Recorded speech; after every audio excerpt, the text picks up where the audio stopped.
শ্রমিকের ন্যূনতম মজুরি নির্ধারণ করতে সরকারের প্রতি অনুরোধ জানিয়েছেন বিএনপি মহাসচিব মির্জা ফখরুল ইসলাম আলমগীর। আর দলের স্থায়ী কমিটির সদস্য নজরুল ইসলাম খান বলেছেন, বিএনপির নির্বাচনী ইশতেহারে শ্রমিকদের কল্যাণে যা যা বলা হয়েছে তার সবই বাস্তবায়ন করা হবে।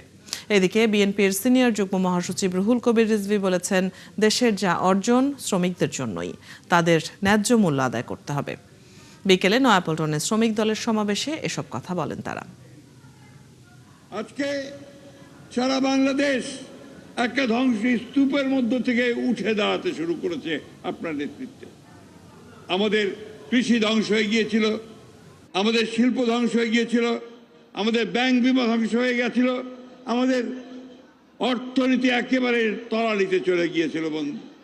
মাননীয় প্রধানমন্ত্রী, আজকে শ্রমিক শ্রেণী যারা সবচেয়ে বেশি অবৈধ বঞ্চিত এই সমাজে, তারা সবচেয়ে বেশি আঘাতপ্রাপ্ত হয়েছে। বিএনপি সরকার, জনগণের নির্বাচিত সরকার, প্রধানমন্ত্রী তারেক রহমানের সরকার, শুরুটা আমাদের কাছে খুবই ভালো লাগছে। কারণ যা প্রতিশ্রুতি দিয়েছেন, আপনার কৃষকদের কার্ড, দরিদ্র জনগণের জন্য কার্ড, এরপরে আপনারা দেখেছেন যে যুদ্ধের কারণে আমাদের জ্বালানি তেলের কি সংকট, এই সংকট এখন আছে।